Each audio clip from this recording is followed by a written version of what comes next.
Nous allons maintenant balayer ensemble votre programme de formation. Dans votre future pratique professionnelle, vous allez devoir utiliser au quotidien les outils bureautiques.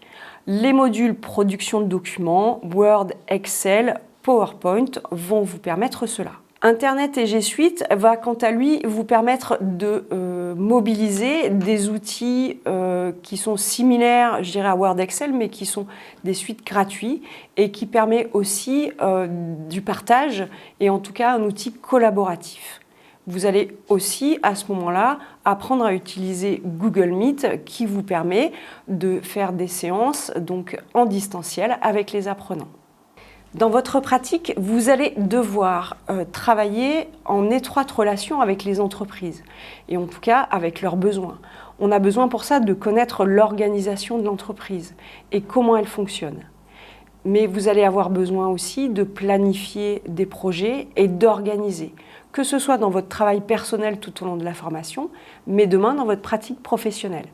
Vous verrez ça donc avec les modules gestion, organisation et planification, mais aussi collecte de l'information et l'environnement entreprise, bien sûr. Que vous soyez formateur en insertion professionnelle ou formateur technique, vous devez connaître toutes les techniques de recherche d'emploi. Donc, nous allons parler du CV, de la lettre de motivation, mais aussi du recrutement. Le module technique de recherche d'emploi va vous permettre d'aborder ces sujets. Le module recrutement, à quoi va-t-il vous servir ? Demain, un formateur d'adultes peut tout à fait être, à l'initiative d'une action de formation. Il va devoir recruter ses apprenants. Le module recrutement vous permettra de pouvoir recruter les apprenants pour une future action de formation. Mais il va aussi vous permettre de pouvoir conseiller vos futurs bénéficiaires quand ils auront un recrutement à faire ou à avoir avec une entreprise. Le module GPEC. Qu'est-ce que c'est que la GPEC ? La GPEC dans une entreprise est la gestion prévisionnelle des emplois et des compétences. Dans votre pratique professionnelle de formateur, vous allez devoir construire à partir d'une demande une action de formation. Cette demande émane de la GPEC dans l'entreprise. Ça vous permettra de comprendre comment organiser votre formation et la proposer à cette entreprise. Pour pouvoir proposer une action de formation à une entreprise, à un organisme de formation, il faut connaître l'ingénierie de formation. Ce module vous permettra de connaître les différents dispositifs, par exemple de l'insertion professionnelle, du financement de la formation. On peut toujours proposer une action de formation. Il faut aussi savoir qui peut la financer et qui sont les différents financeurs de la formation. Quand on est formateur, on est aussi manager. On va animer un groupe d'apprenants. Le module management vous permettra de faire la relation entre un management d'équipe dans une entreprise, mais aussi manager ses apprenants en cours de formation. C'est important de connaître le comportement de ces apprenants. Le module communication orale vous permettra de les étudier, de voir qu'il y a différentes façons de communiquer, mais aussi nous aborderons dans ce module-là la gestion des conflits et la gestion du stress.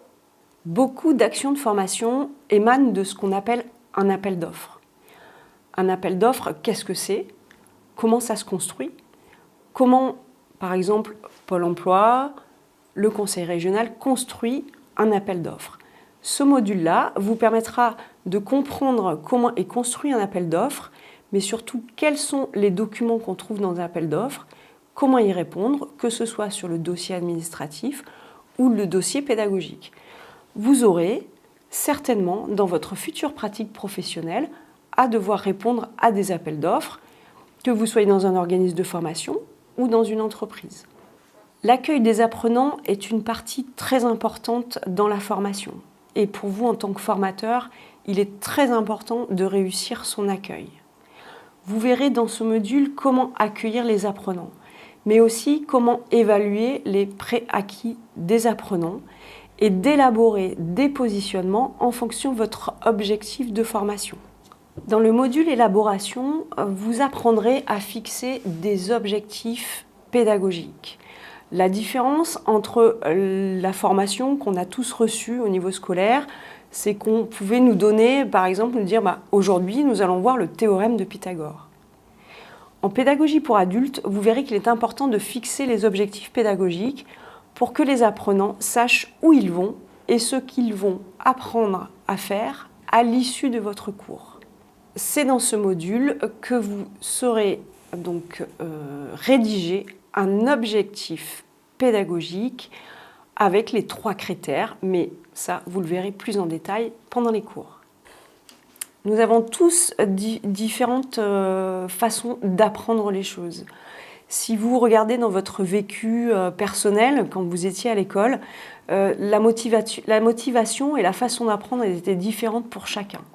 Un bon formateur doit être en capacité d'adapter, de changer ses méthodes en fonction du public qu'il a en face de lui.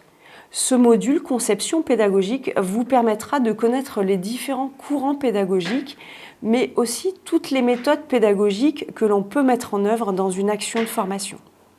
Parmi les modalités pédagogiques, on retrouve le e-learning.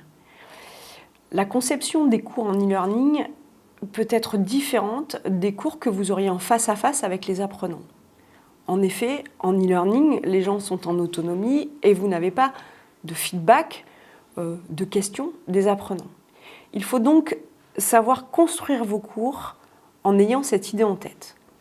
Vous verrez dans ce module comment définir vos objectifs de cours en e-learning, mais aussi comment créer des cours et des activités d'entraînement. Vous verrez aussi comment filmer vos vidéos. Le formateur est aussi un animateur. C'est lui qui va impulser la dynamique de groupe. Pour pouvoir répondre à ces attentes, nous allons voir le module animation qui va vous permettre de comprendre et de connaître comment fonctionne un groupe et du coup comment on peut animer le groupe et la position du formateur dans ce groupe. Vous pourrez aussi voir dans ce module ce qu'on appelle les techniques d'animation. Utiliser des jeux de rôle, des jeux brise-glace. La seule manière de vérifier que son objectif pédagogique est atteint est l'évaluation. Vous avez différents types d'évaluations. Ces évaluations vous seront décrites lors du module évaluation des acquis. Mais pas seulement, puisque durant ce module, vous aurez aussi vous-même à être évalué par votre formateur référent. L'accompagnement pédagogique, quant à lui, fait partie du CCP2 sur l'accompagnement d'un apprenant. Vous verrez dans ce module comment mener un entretien d'accompagnement. L'écoute active, vous verrez aussi tous les outils qui sont liés à ces conduites d'entretien. Comme pour une séance collective, un entretien d'accompagnement nécessite de construire un scénario ou avec un plan d'action, une introduction à l'entretien et une conclusion de l'entretien. Vous verrez également comment accompagner les apprenants dans leurs projets professionnels, mais aussi de repérer et remédier aux difficultés des apprenants. Voilà, comment détecter quelqu'un qui décroche, comment mener un entretien d'un apprenant qui décroche, qu'est-ce que je mets en place et surtout, l'important aussi, c'est d'établir un plan d'action avec l'apprenant. Analyser sa pratique de formateur fait quant à lui partie du module bilan de formation. Quand un formateur fait son cours, fait sa séance avec des apprenants, il lui est demandé d'analyser sa pratique professionnelle. Analyser sa pratique professionnelle, ça veut dire quoi? Ça veut dire qu'après son cours, on se pose, on prend du recul, on analyse ce qui a été réussi, ce qui a été moins bien réussi, mais on essaie de comprendre aussi pourquoi et surtout, on essaie de remédier à ça. C'est-à-dire, si je dois demain reconstruire mon scénario pédagogique, qu'est-ce que je vais changer pour que ma séance elle soit plus réussie, en tout cas que les apprenants aient acquis et atteint l'objectif demandé. Vous verrez aussi lors de ce module comment construire, là on est plus sur la partie administrative d'un formateur d'adultes. Si demain vous êtes formateur indépendant, vous devrez faire ce qu'on appelle un bilan pédagogique et financier. C'est dans ce module que vous verrez comment le construire. Le cadre réglementaire, quant à lui, pour le formateur d'adultes, donc vous avez dans un premier temps les principes de la responsabilité sociétale de l'entreprise. Qu'est-ce que mon entreprise met en place pour respecter donc, la RSE? Mais nous avons rajouté, même si aujourd'hui ce n'est pas évalué à votre examen, il y a quelque chose d'important dans la formation qui a changé, c'est la certification Calliope. Donc nous verrons durant ce module ce qu'implique Calliope dans votre pratique professionnelle.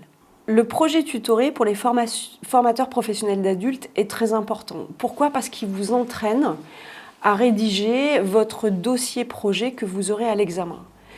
On va vous demander de travailler sur, par exemple, un dispositif de formation particulier, de proposer, d'animer des séances.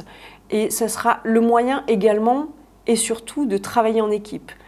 Quand on est formateur, on travaille au sein d'une équipe pédagogique, on travaille avec un coordinateur pédagogique. Et ça permet de mettre, je dirais, en relation tous les avis au niveau des formateurs et de voir voilà, comment travailler ensemble, comment se répartir le travail. Vous mettrez en œuvre aussi tout ce qui est gestion de projet, les outils, faire un rétro-planning pour à la fin arriver à présenter votre projet tutoré. Exemple de projet tutoré réalisé à la dernière session de formation, ça a été par exemple le dispositif Impulsion, qui est un dispositif particulier pour du public en difficulté, proposer une séance de formation qui rentre à l'intérieur de ce dispositif. Donc là, on reprend tout le programme en disant on a d'abord analysé la demande, les besoins, pour arriver à construire une séance à destination de ce public. Nous avons balayé ensemble votre programme de formation. Je vous souhaite un bon parcours et surtout, voilà, préparez-vous à être de bons formateurs professionnels d'adultes.